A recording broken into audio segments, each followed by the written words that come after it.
All right, today we are fortunate to have 3 entrepreneurs with us to share their experiences with you.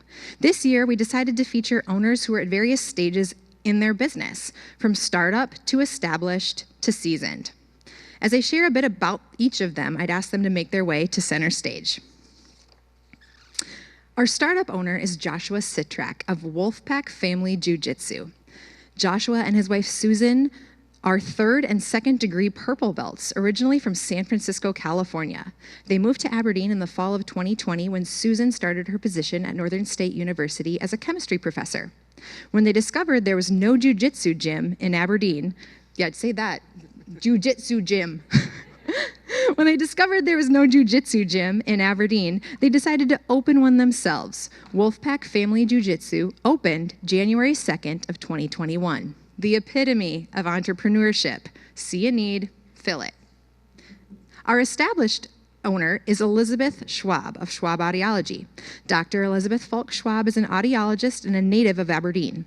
She founded Schwab Audiology in 2015 to bring exceptional hearing care to the area. Dr. Schwab earned her undergraduate and Doctor of Audiology from the University of South Dakota. She is dedicated to improving the lives through better hearing. Elizabeth and her husband Tony enjoy life in Aberdeen with their 2 beautiful children, Caroline and Sam. Our seasoned owner is Brian Lundquist of Hub City Radio.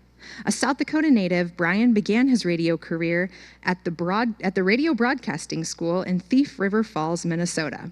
After graduation, Brian worked for stations in Brookings, South Dakota, Bottineau, North Dakota, and Lisbon, North Dakota.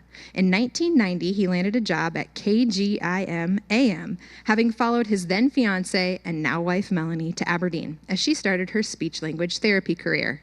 He started on the air at KGIM AM, but shortly thereafter began working in sales.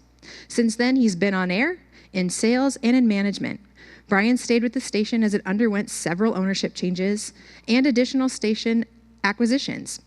In 1998, he became general manager, and after a few more ownership changes, he became the owner himself in February of 2014. Brian's focus every day is local appeal. These stations produce local talent, local programs, and local people. Content includes local news, weather, community events, and sporting events from NSU, Aberdeen Central, Aberdeen Roncalli, Wings Hockey, and area games of the week from 16 area towns. Our panel members will each speak for 10 minutes, and then we will have time for some questions. Let's begin with Joshua, and followed by Elizabeth and Brian. Please give a warm welcome to our entrepreneurship panel.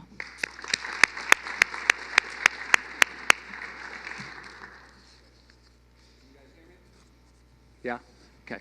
My name is Joshua Citrak. Back in March of 2010, my wife got offered a position here at Northern to be their next inorganic chemistry professor. So the first thing that we did was Google Jiu-Jitsu in Aberdeen, South Dakota, and there wasn't any. And so we saw a need. And so we're like, well, we can go to Fargo and train a couple days a week, or we can go down to Brookings or Sioux Falls. But then after we thought about it, we're like, why not open a gym? You know, we did it as a means, selfishly, right, as a means for us to continue training. That's how important it is in our lives and in our kids' lives. So we moved here in June. We found a space right downtown on 424 South Main. Through the fall and winter, demoed it, and then we opened up on June 3rd. So we're going to celebrate our year anniversary here in a couple weeks. First class we had, so we teach kids and adults. First class we had 5 kids. And then I think 2 adults showed up. And we're like, huh, maybe this will work. We didn't know, you know, like we're newcomers to town. We didn't know a lot of people. You know, was this going to work? And that first day when people showed up, we're like, holy cow, this could work, you know. Then in April, we took the team to Sioux City, Iowa for our first competition. And my kids and adults killed it. We won 75% of the medals there. And I had coaches and professors. So professor is what you call a black belt. I'm a coach. Come up to me and my wife afterwards and like, well, where are you guys from? Like, I've never heard of you. How long have you been open? And I was like, oh, 3.5 months. These are schools that have been open up for decades, okay? We represent Aberdeen very well, okay? So in September, again, we went to a tournament in Fargo. We won the team gold medal, so that's like the Stanley Cup. You come into my lobby, you'll see it sitting right there. It's got everybody's fingerprints on it. We never cleaned it off. Fast forward to today, we've got 75-ish, 80 students. We have the largest kids program in the state of South Dakota. We're the highest ranked school in the state. I think you have to go to like Minneapolis to find a school ranked higher, so that's in competition. And yeah, it's been a wild ride. Brian and I were talking at lunch, like we never thought we'd be here, right? I don't consider myself an entrepreneur per se, but the things that I'm passionate about, I dive in with both feet, and this is one of them. I think, back home in San Francisco, our professor, who's Brazilian, so jiu-jitsu, as many of you might know, it got its kind of final evolution in Brazil. And he's like, yeah, I remember when you and your wife came in, and I just didn't think you were tough enough, And now I'm just turned 47, my wife is 48, and we spar with 20-year-olds. We get after it, and it's a lot of fun. But I've learned a lot this year about running a business, but also about the people that you interact with. And my business is different. Maybe it's similar to yours because you have patients. I have students, right? They're not my customers. I get on the mats with them. If we're doing a technique and you give me a bruise on my arm, I'm going to wear that bruise for the next week. So we have a really special relationship. And sometimes, things don't work out. If a student quits or whatever, and you pour your soul into them. And so that's one of the first lessons learned, like don't take it personal. Everybody's in a different stage in their life. And, sometimes people can seem really excited about something and then, a month later they're gone and it just goes to you and you're like, that's interesting. Text them, oh yeah, sorry coach, I can't figure it out in my schedule or whatever. And so I wear a lot of hats, as does my wife. Sometimes I'm mentors to kids. We get kids who've been bullied, adults who maybe they were once a star athlete and they're not in shape anymore. So we kind of become mentors and psychologists in a little bit, but we're also trainers. We teach them how to defend themselves, how to have fun in jiu-jitsu and whatnot. Another lesson that I learned this year is that while we have a big social media game, it's not always your friend, okay? I have a video that I shot this summer. I'm an avid gardener, and I like to grow spicy chilies. So I have a video that we shot of me and one of my students eating a chili in my front yard, and there's just one lone tear that drops down this kid's face. I have, a few thousand views. That same week, I was doing a charity event for the American Foundation for Suicide Prevention that got pulled down on all social media platforms with no explanation, no way to talk. You can't talk to the AI, right? And that was really disappointing to me because it's important for us as my wife and I to be involved in the community, to give back, and to use our business for good. And I depended a lot on Facebook and Instagram to advertise that. And it was just unfortunate. We didn't have the attendance that we had hoped we'd have, but we did end up raising something like $1,500 or $1,600 for the AFSP, which in the end was pretty cool. So thank you all if you were involved in that. What else am I supposed to talk about here? Let's see.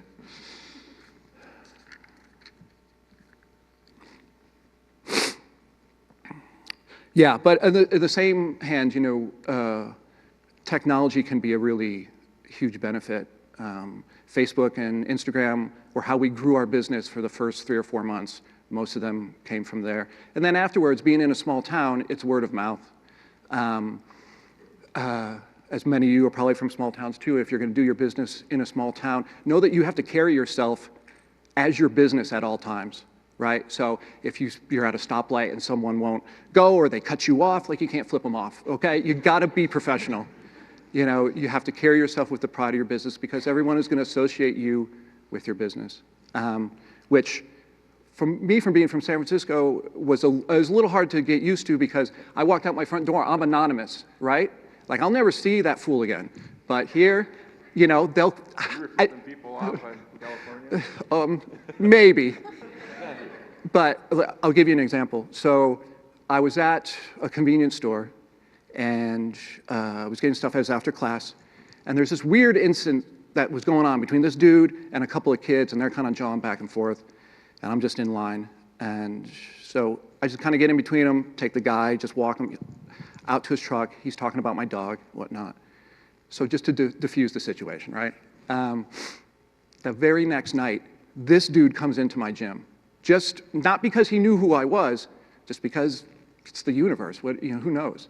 But that's just one example of, like, you know, I could have either walked away, I could have, had them instigate it, whatever. You never know who's going to walk in that door, call you up or whatever. Like, your reputation, especially in a small town, is a lot. And that's one thing that we've worked on, you know, through that community giving, through volunteering, through having our space open to charities, flying black belts in from California, from Idaho, from wherever, is that our reputation is paramount. Got it.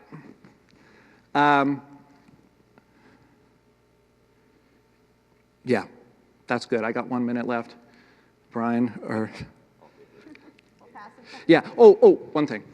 One thing that's really, yeah, Kelly. One thing that's really important, I think, just in my experience, is to partnership with adjacent businesses as you build your brand and your business. So like for us, we partner with the police and fire departments. I have a lot of their guys train with me. Become a member of your business association locally. Put yourself out there. Always have a business card on you. Always be ready to talk about your business. Do as much as you can on social media, etc. Thank you all.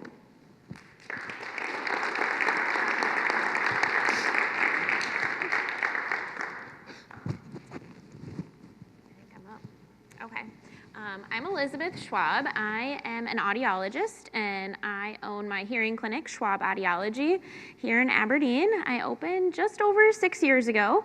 So I'm a native to Aberdeen. I was born and raised here, went away to school just to Vermilion, USD for 8 whole years, and then moved back. So I'm in the field of, like, I'm a medical professional, but I'm also an entrepreneur, and I own my clinic. So I went to Vermilion, like I said, for the 7 years. I had 1 year of residency, and one of my big takeaways for all of you is in those 8 years of school, I had 1 business course that was required of me.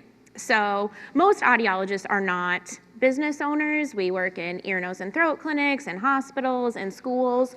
But in South Dakota, we're primarily working in what we call private practice. So a small clinic with 1, 2, 3 audiologists. And so I knew in graduate school that I wanted to live in South Dakota, so I knew that I would work in private practice, and I was excited about that. And as time went on, I was engaged, and I knew we wanted to live in Aberdeen. And so the reality of being a business owner kind of set in pretty quickly, but I only had that 1 course. It was called Audiology Practice Management, so it was super specific to audiology, but it was not real world at all. It was like, generate a business plan and do whatever you want. Make it up, make it work. And I was like, okay, it gives you a little foundation, but it's not real at all.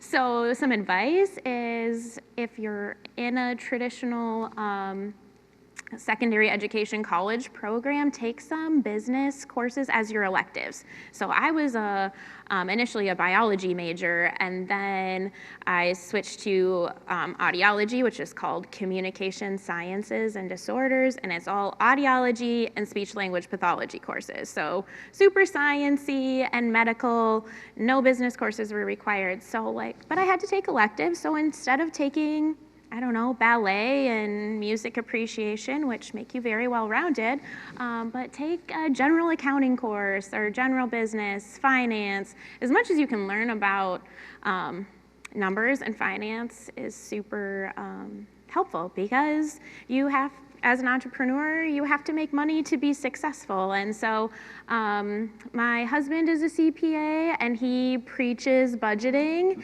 So I'm like, it's not part of like my daily mental thought process. Excuse you.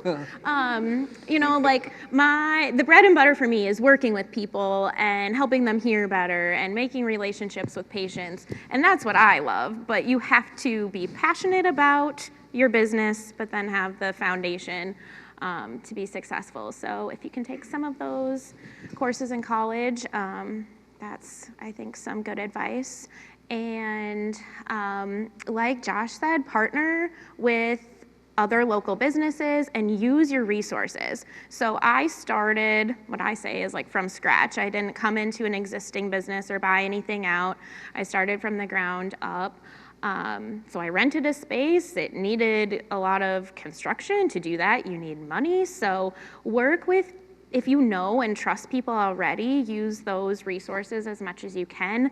That made it less stressful for me. So, well, it's not always a good idea to do business with family and friends. I did a lot of that. So like my construction guy is my brother-in-law, like any insurance, banking, your lenders, advertising people, Troy, Brian, like use your resources, and they, especially in small towns, I think that really makes a big difference for me.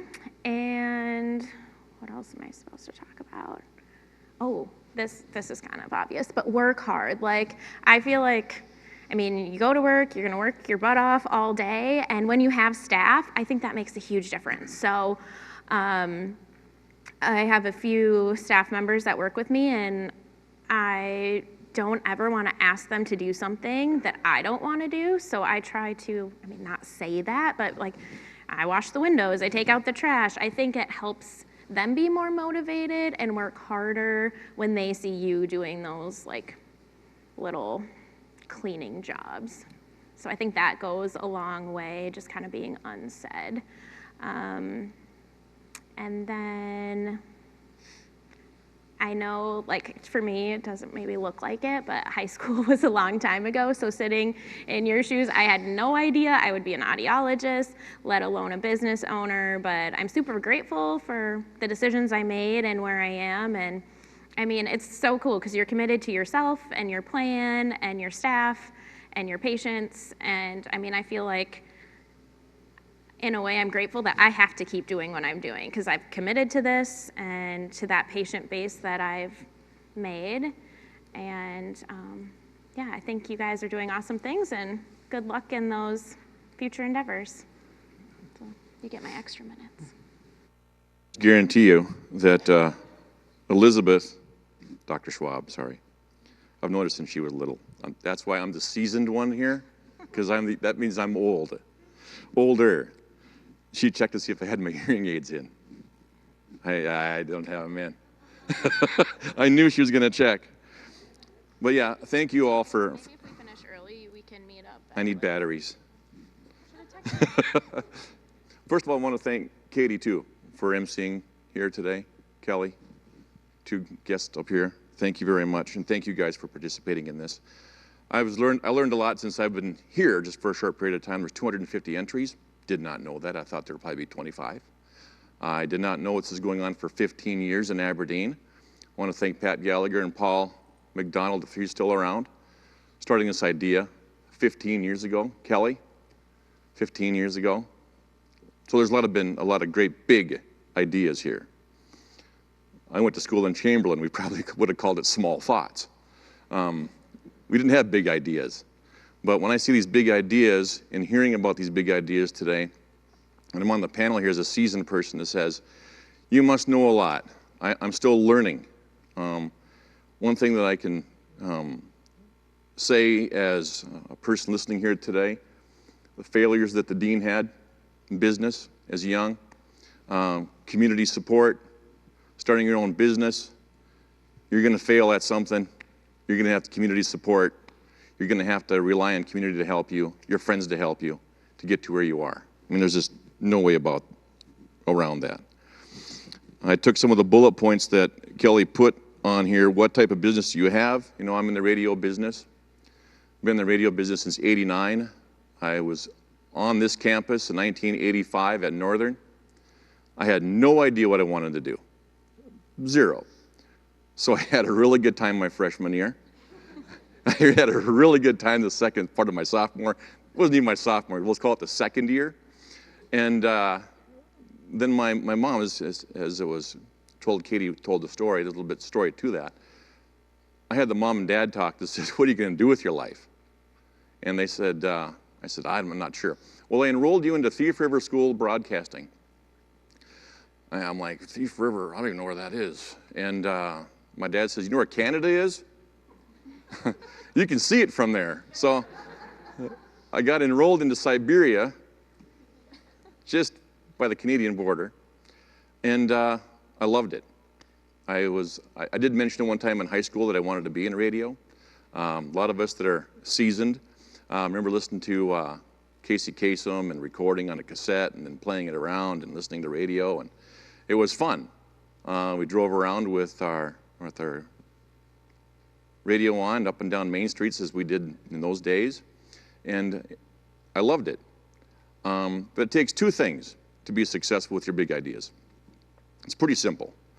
You got to love what you're doing, and you got to be really good at it. If you're only really loving it, but you're not good at it, like me in golf, okay? I love to golf. I'm never going to be on the PGA. I'm going to be a 10 handicap plus for my whole life. It's going to get worse as I get older. But if you're really good at it, but you hate doing it, that's even worse. Some people are really good at things, but they just don't want to do it on a Monday. I just do not want to do that. And we mentioned 40 hours a week and stuff like that. Throw that stuff out the window. If you're an entrepreneur and you have big ideas, 40 hours a week is out the window.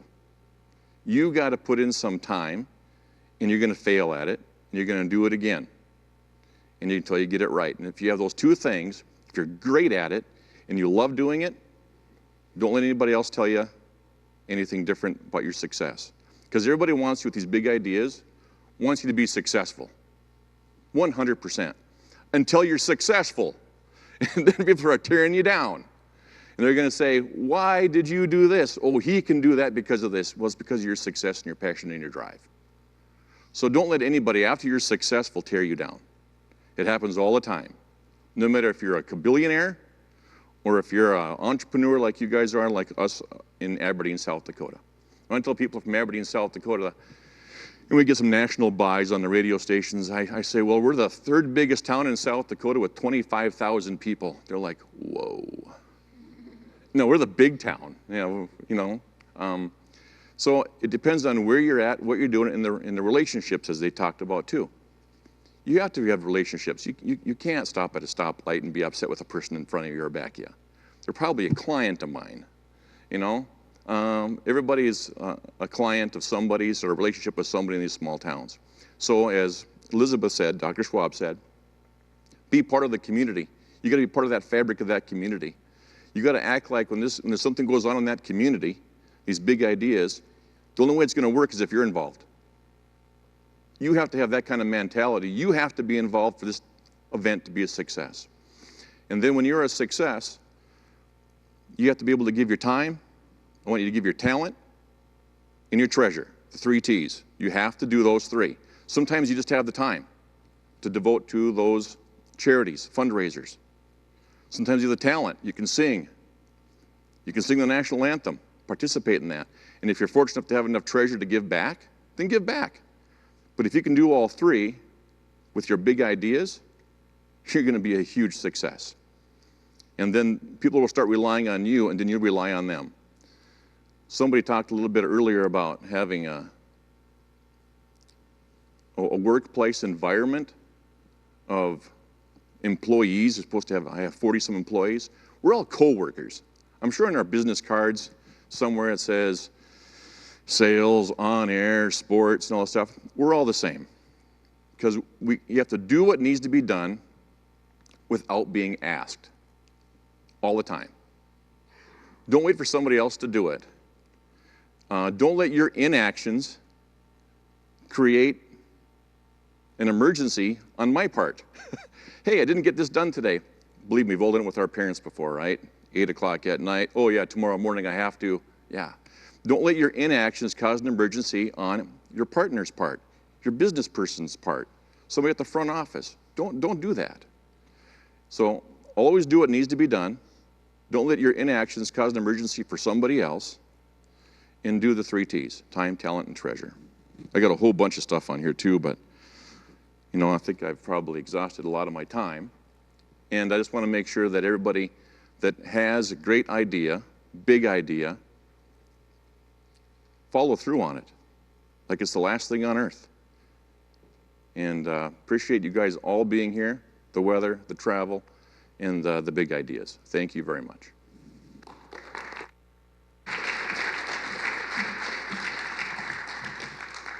Don't you just love smart people? Oh, I love smart people. I know, it's all 3 of you.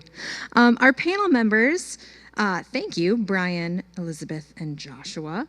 Now that we've heard from these 3, it's time for some questions. So I encourage everyone, our students particularly, but if you're here joining us and you have a question for any of these 3, please, I would direct you to the 2 microphones at the end of the aisles so that not only all of us can hear you, but everybody joining us at home on Facebook can hear you. And I'll kick things off, and then I expect to see these microphones full. Each of you touched a little bit on what it's like to do business in a small community.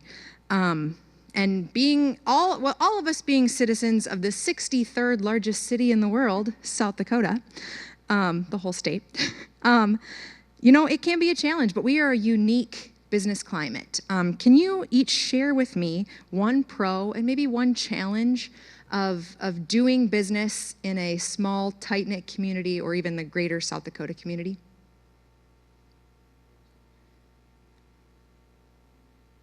Don't all fire off at once.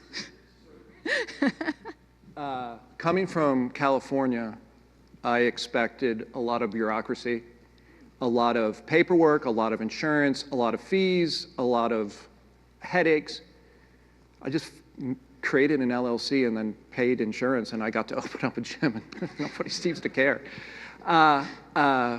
So California, that's not possible, right? There's a lot. You've got to be backed by money. I did this with savings. I worked for a big tech company, sold the stock that I had acquired, and paid for it in cash. The converse of that, right? That's the challenges. Is, as you can probably see, that culturally I'm a little different, and that's been difficult sometimes when I expect people to show up for things, and I was like, oh, I couldn't coach, sorry. That's been a little strange, but it's just about communication, right? Like I'm communicating to you right now like I would to a room full of, Silicon Valley types or whatever. But if I stress, and this is the beautiful thing that I love about Aberdeen and South Dakota, is if I stress how important it is to me, like we do in this charity event, this Saturday at my gym, cancer charity event, and I tell my students or the community, hey, this is important that you're here for me. It's important for Susan that you're here. People will show up when they know how important it is, right? And that's just learning the language of how to speak to people, right? From different walks of life, we speak differently, but, first I had to listen and then I learned how to speak it, so. So I think a pro of the small state for me is for advertising, one of the best, sorry Brian, forms of advertising is word of mouth. In our hearing field, there's a lot of stigma, there are a lot of bad experiences. So I feel like a lot of referrals come from word of mouth. People trust their friends. Where did you go? Are you happy? And I think in South Dakota that just evolves probably even faster. So I like that part. Maybe a con for me and my business is just distance. So how far someone might have to travel to see me or see someone like me. We're not in every little community. I do travel a little bit, but just to one place, and technology will get us there with remote telehealth, but in the current form, distance is a factor. You know, Katie asked a really good question. I was thinking about some of those. A little bit on that is, you know, the fear of failure has been the driving force of my success. Every day I wake up and saying, how can we entertain, get communication out, news, weather, sports, opportunities, sports games. We stream a lot, we do video, we have tower lights, we have payroll to make.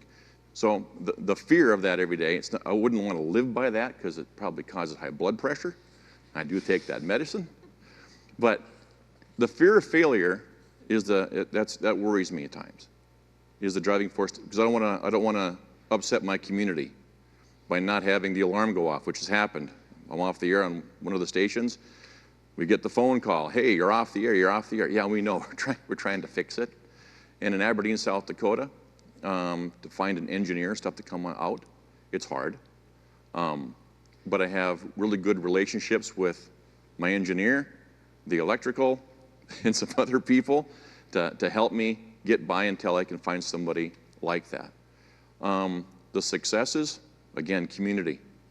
You want to be part of that fabric in that community, so when things do happen, you're part of that community. I believe Mr. Troy McQuillan has a question.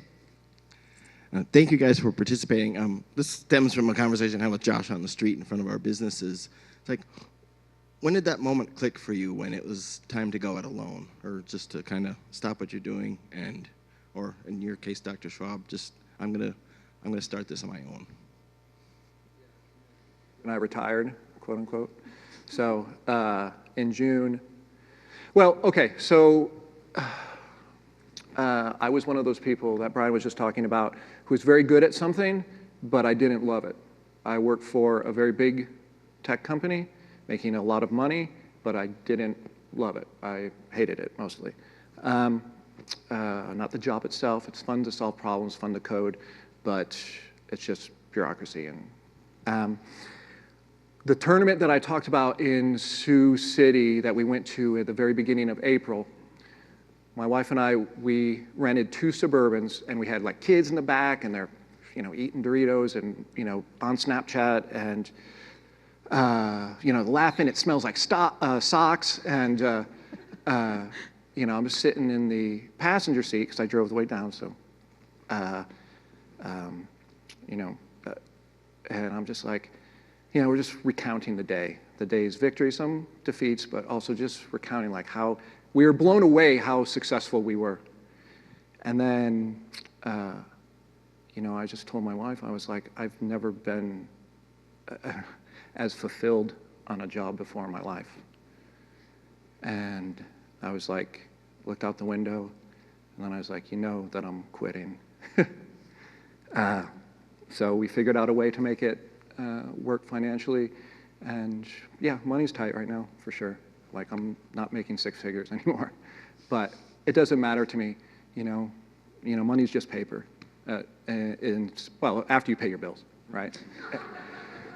But we're paying our bills. You know, we were already there. We're paying our bills and all that. But so yeah, Troy, thank you. That's you know, once you see that fulfillment, like money could not buy that. You know, so. Yeah, so my route's a little different in that, like, I decided I was doing this while I was still in school, but I knew I wanted to move back to Aberdeen. Some may say why, but no, I love Aberdeen. Our families are here. My husband had a great job here, so I knew I basically had 2 options: start my own or join somebody else. I talked with the other people, like explored all those options of working together, and I just, like, really in my last year of school decided I love the clinical aspects of audiology, but that is not fulfilling to me. Like, I want to do more. I want to know the ins and outs of the operations, and just like that patient care was wonderful, but not enough. And then visiting with the other clinics in town, it didn't really seem to be a good fit. So I decided to bite the bullet and do what they tell you not to do and start your own right away. And I did it, and super grateful I did. To add on to that, you know, when I bought the radio stations in 2014, I remember standing in front of our bed, and it's a visual, I know.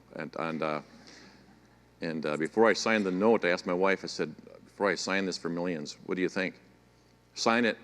Let's go to bed. And the reason why I signed it, though, is the biggest thing is I wanted to control my own destiny. In the media business, in other businesses too, it's nice to work for yourself in those ways so you know you're not going to be bought or sold. You're in control. You have other people, co-workers that are helping you out so they don't get sold. You're in control of their destiny and their livelihoods. I have 40-some people that are relying on my business to help support their families. And a lot of my employees are the breadwinners in their family. So it's a lot of responsibility to look up to me to make sure that we do everything we can to help them out. And so I'm working for them, and they're not working for me. They put a lot of pressure on me to deliver, and that's the reason why I got into it, is because I wanted to fulfill everybody's back of their mind saying, you're going to be fine. Nobody's going to sell our radio stations as long as I'm here.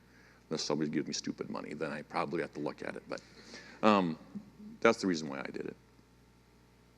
We have another question.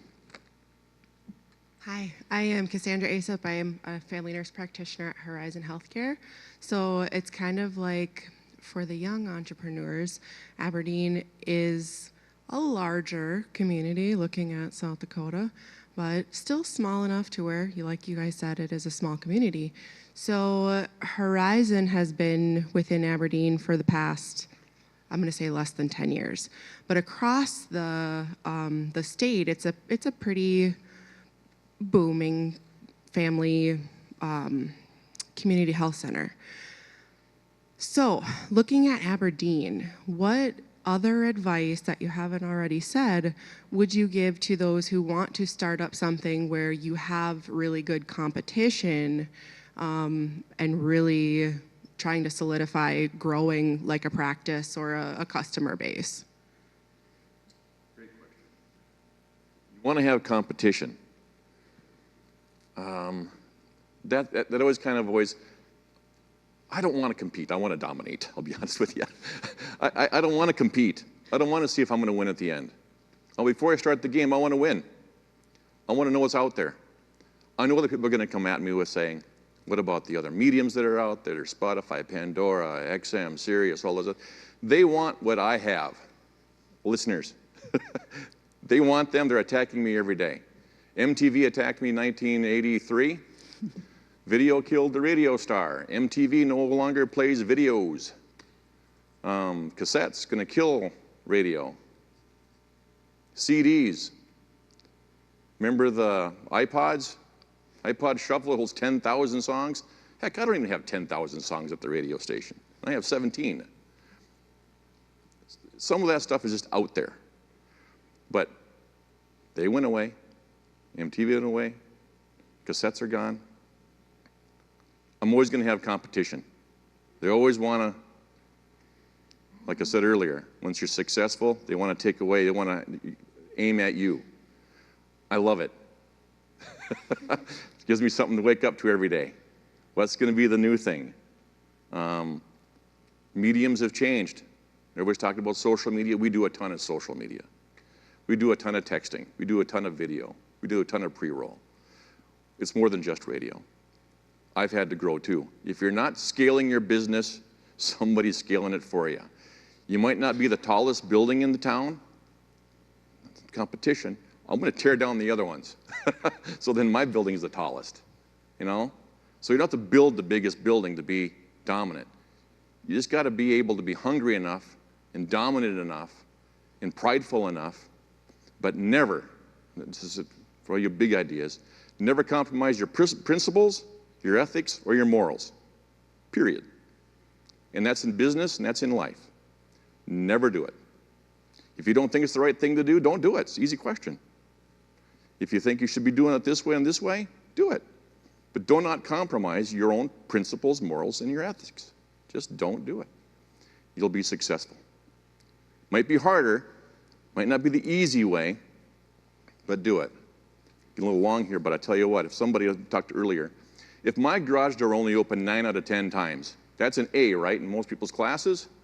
Yeah, I guarantee you, my wife couldn't open up that garage door on that 10% time, I'm getting a new garage door. Or if your car only started 92 out of 100 times, those 8 times you're going to remember. It's still an A, it's still not bad. So let's reverse it. I'm going to pay you $100,000 a year. At the end of the year, you're going to say, I only got 90,000. Hey, it's still an A. It's not bad. You get 10 vacation days, you only use 9. Hey, I get 10 vacation days. Yeah, it's still an A, it's still a 90%. Some things have to be 100%. You have to give it 100%. Don't cross a bridge and leave that gap at the end. It doesn't work. So some things you just have to fulfill and do on your own and build your own marketing bridge. I don't know about you guys, but I want to pre-order Brian's book. Anybody under the age of 20 in this room have a question? Don't make me come down there. I'll Oprah this. I'll bring you a microphone. You get their number in. I know. Sorry about that. They at least don't remember when MTV played music videos. Right? Isha, one of our finalists who is participating from Washington State, I believe she's watching on the live. Hi, Isha. Has submitted a couple questions. I will ask for her while the rest of you come up with your questions. Elizabeth talked a little bit about this, but I would ask all three of you, what did you, and I know that sometimes that path is blurry, but what did you prepare, how did you prepare in your adolescence, in your young adulthood, in your young professionalhood? She states the question, how did you prepare in high school for your path today? And that could even be, what prepared you to not do what you thought you were going to do, and how'd you end up to today? I can a little bit on that one, of course. I like talking. So, preparing myself where I am today and how did it prepare me at a younger age? I was able in high school, like many of you, I was basketball, track, football, any kind of sport was out there, Chamberlain High School. You don't try out, you're in. You're already on the team. You want a long jump? You're our guy. Okay, so there's no tryouts. So those kind of things came to me pretty easy. And then I got involved with swing choir, band, plays, acting. I had lead music man and anything goes. Communication is what I would say at a young age. Those things, not being the smartest kid in my class, was not the smartest kid in my class, but I used those communication skills and those tools that I was given with to go to the teachers the next day and saying, I don't have that report done because you know what? I was in band, drama, basketball practice, and I get home till 9:30.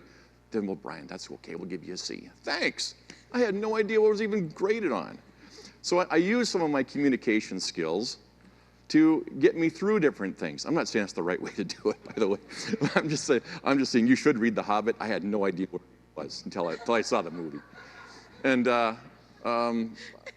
but do those things. So communication. If you're going to be good at one thing, be present where your feet are at. So everybody's on their phone. You're not present where your feet are at. You listen with your eyes, and you're present where your feet are at. That's what I learned at a young age. My coach told me that. Look at me with your eyes. Okay. Listen with your eyes and be present where your feet are at.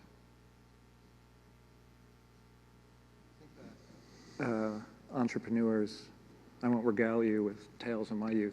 There's one thing that we kind of have in common, and that's a little bit of not really wanting to listen to what other people think we should do, right?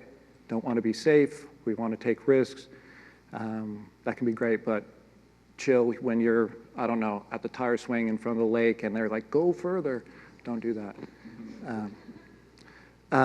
But we want to do things our own way, right? And that's the kind of person that always was. And you need to find a way to constructively channel that, right? And I don't have any advice for you how to do that. You're gonna have to, I don't know if you guys know who Jocko Willink is, but I reposted a video he did on our Facebook feed about why you're not disciplined.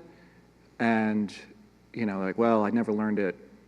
You know, my parents never taught me, my teachers never taught me. It comes from within, right? You're gonna have to figure it out yourself. You're gonna make mistakes, and that's fine, you know.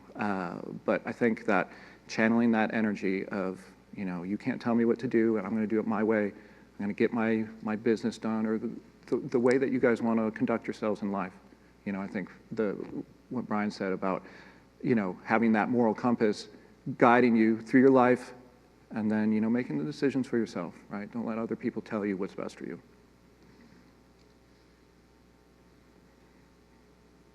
All right, let's give these three another big round of applause.